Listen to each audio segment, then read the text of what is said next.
زبان بھی خاموش نہ رہے تاکہ یا حسین کے نانا کو وہاں روزے کے اندر پتہ چلے یا حسین کے چاہنے والے نمازیوں کے اندر میرا نام کیسے بلند کر رہے ہیں. کوئی زبان بھی خاموش نہ رہے. جھوم کر پڑھیے لا الہ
میں آیا نہیں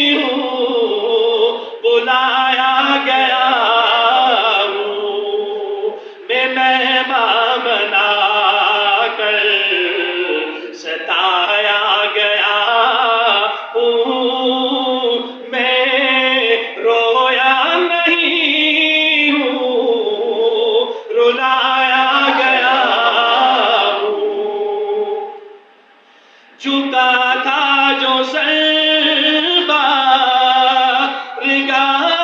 خدا میں قلم ہو گیا ہے وہی کربلا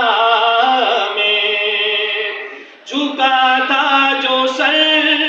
بارگاہ خدا میں قلم ہو گیا ہے وہی کربلا میں شہادت کا رتبہ پایا ہے میں نے میں مردہ نہیں ہوں جلایا گیا ہوں آپ بھی کہہ دیجئے سبحان اللہ کوفہ والو مہمان نہ سمجھو میں آیا نہیں ہوں بلایا گیا ہوں خدا جانے کیسی ہے یہ میزبانی 72 پیاسوں کا ہے بند پانی خدا جانے کیسی ہے یہ میزبانی 72 پیاسوں کا ہے بند پانی کہ ہے جام کوثر مقدر میں میرے میں پیاسا نہیں ہوں پلایا گیا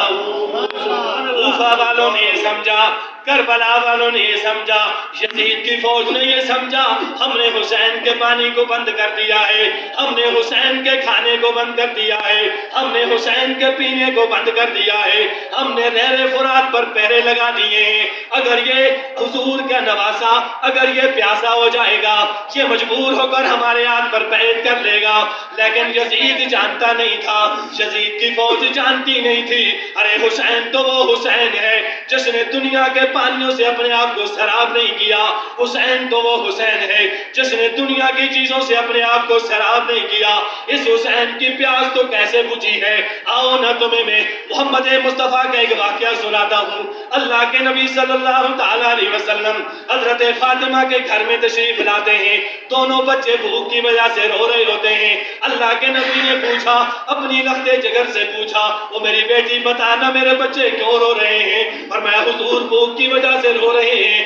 کھانے کے لیے کچھ نہیں ہے پینے کے لیے کچھ نہیں ہے اللہ کے نبی نے فرمایا بیٹی کوئی بات نہیں ہے لاؤ حسن کو مجھے پکڑاؤ اللہ کے نبی کو حضرت حسن کو پکڑایا گیا اللہ کے نبی نے اپنی وہ زبان جس زبان پر اللہ کا فرمان جاری ہوتا تھا اللہ کے نبی نے اپنی وہ زبان جس زبان کے بارے میں اللہ نے فرمایا وَمَا يَنْطِقُ عَنِ الْهَوَىٰ إِنْ هُوَ إِلَّا وَحْيٌ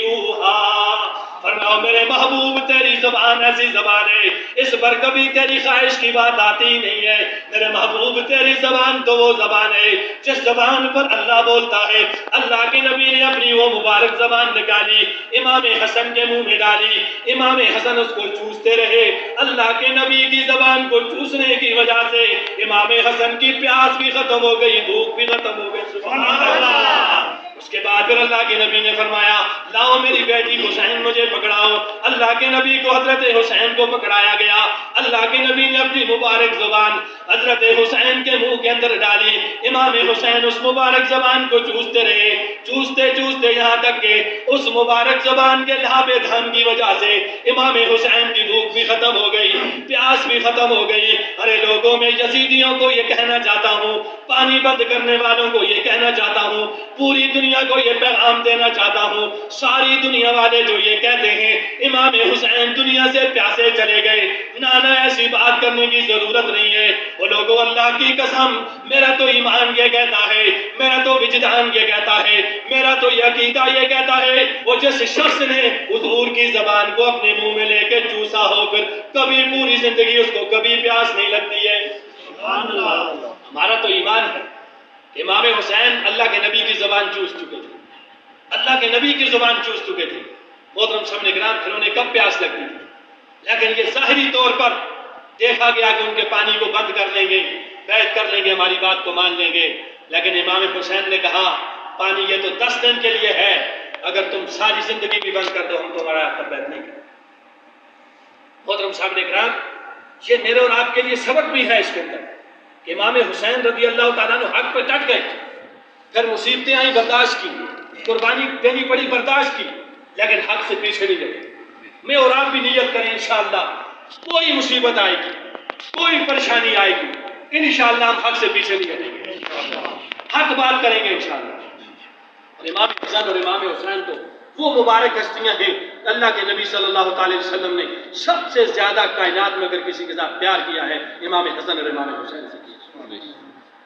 حضرت اسامہ ابن زید رضی اللہ تعالیٰ عنہ حضور کے بڑے پیارے صحابی ہیں، حضور کے بڑے میٹھے صحابی ہیں۔ ایک دفعہ فرماتے ہیں رات کو مجھے کوئی ضرورت پڑ گئی، میں اللہ کے نبی کی بارگاہ میں حاضر ہو گیا، چونکہ یہ اللہ کے نبی کے گھر والوں میں شمار ہوتے تھے، آتے جاتے رہتے تھے۔ فرمایا لوگوں رات کو مجھے ایک ضرورت پڑ گئی، میں اللہ کے نبی کی بارگاہ میں چلا گیا، میں اللہ کے نبی کی بارگاہ میں اپنی ضرورت لے کر چلا گیا۔ میں نے اللہ کے نبی کو دیکھا، آپ کے اوپر ایک بڑی چادر ہے، یوں محسوس ہوتا ہے کہ چادر کے اندر کوئی چیز ہے۔ میں نے اپنی بات اللہ کے نبی کے سامنے رکھی، میں نے اپنی ضرورت اللہ کے نبی کے سامنے رکھی، میں نے اپنی حاجت اللہ کے نبی کے سامنے رکھی۔ اللہ کے نبی نے میری حاجت کو پورا کیا، اللہ کے نبی نے میری ضرورت کو پورا کیا۔ اس کے بعد میرے دل میں تجسس پیدا ہوا، اللہ کے نبی سے پوچھوں تو صحیح چادر کے اندر کیا ہے، اللہ کے نبی سے دریافت کو کروں چادر کے اندر کیا رکھا ہوا ہے۔ حضرت اسامہ ابن زید فرماتے ہیں لوگوں میں نے اللہ کے نبی سے پوچھا حضور یہ آپ کی چادر کے اندر کیا ہے،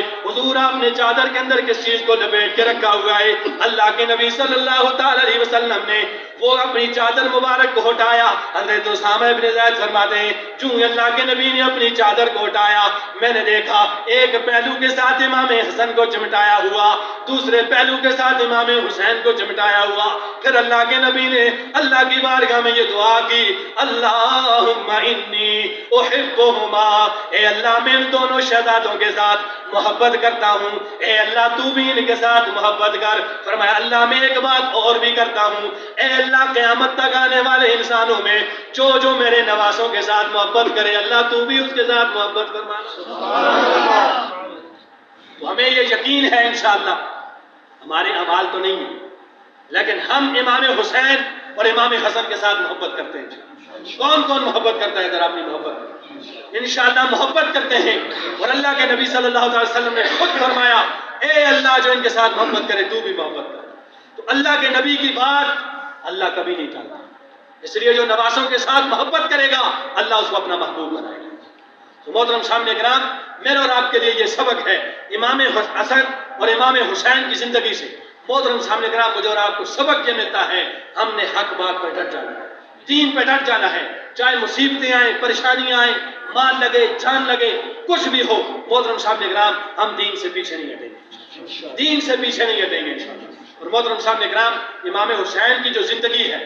آخری آپ کے جو لمحات ہیں وہ مجھے اور آپ کو کیا درس دیتے ہیں، کیا سبق دیتے ہیں کہ محترم صاحب کرام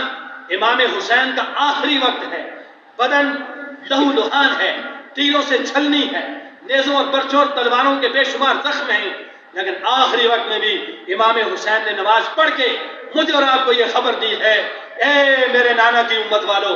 ایسا نہ ہو کہ میں تو یہاں تیروں اور برچوں اور تلواروں کے نیچے نماز پڑھ رہا ہوں، ایسا نہ ہو کہ تم گھر میں بیٹھ کر نماز چھوڑ دو، ایسا نہ ہو تم دکان پر بیٹھ کے نماز چھوڑ دو، ایسا نہ ہو تم دفتر میں بیٹھ کر نماز چھوڑ دو، ایسا نہ ہو تم اپنے بیوی بچوں میں بیٹھ کر نماز چھوڑ دو۔ پھر یاد رکھنا اگر تم اس طرح سے نماز کو چھوڑو گے پھر کل میدان محشر میں میرے نانا کا سامنا نہیں کر سکتے۔ اگر اللہ نے کل پکڑ لیا، اللہ کے محبوب نے پکڑ لیا کہ میرا حسین تیروں اور تلواروں کے نیچے بھی نمازیں پڑھتا رہا، تم نے گھر میں بیٹھ کے بھی نمازیں چھوڑی، بتاؤ وہاں میرے اور آپ کے پاس کیا جواب؟ محترم سامعین کرام کیا جواب ہوگا میرے اور آپ کا؟ اس لیے محترم سامعین کرام یہ دنیا کی ایک نظام ہے. بات کو مختصر کرتے ہیں، آپ پہلے بھی ماشاءاللہ گئے پھر آئے، اللہ تعالیٰ آپ کو جزائے خیر عطا فرمائے. محترم سامعین کرام یہ دنیا کا نظام ہے، ساری دنیا کا ہے. دنیا کو اللہ تعالیٰ نے کہا متاع الغرور. متاع الغرور کا کیا مطلب ہے؟ یہاں جو چیز اچھی نظر آتی ہے وہ نقصان دہ ہوتی ہے، جو نقصان دہ ہوتی ہے وہ اچھی نظر آتی ہے. بظاہر ساری دنیا کہتی ہے امام حسین ہار گئے، امام حسین ہار گئے، شمر جیت گیا، یزید جیت گیا، لیکن ہمارا ایمان کہتا ہے امام حسین ہمیشہ کے لیے جیت گئے، امام حسین ہمیشہ کے لیے جیت گئے. یہ دنیا کا دھوکہ ہے. اللہ نے یہ بتایا ہے کہ جب دین کے لیے قربانیاں دینی پڑی، پھر ہمارے پیارے بھی قربانیاں دیتے ہیں، پھر تم بھی قربانیاں دو. پھر اللہ نے اپنے نبی کی اولاد سے قربانیاں لی یہ بتانے کے لیے کہ دین کے لیے قربانی دینی پڑے تو پیچھے نہیں ہٹنا. جب دین پر بندہ قربانی دیتا ہے، بظاہر انسان کو یہ نظر آتا ہے کہ یہ ہار گیا ہے، لیکن جو دین پر قربانی دیتا ہے اللہ اس کو ہمیشہ کے لیے بلند کر دیتا ہے. اسی لیے کہنے والے نے کہا کہ افضل ہے کل جہاں سے گھرانہ حسین کا، افضل ہے کل جہاں سے گھرانہ حسین کا، نبیوں کا تاجدار نانا حسین کا. وہ 2 پل کی تھی صرف حکومت یزید کی، اور اب صدیاں حسین کی زمانہ حسین کا. حیات باقی، ملاقات باقی.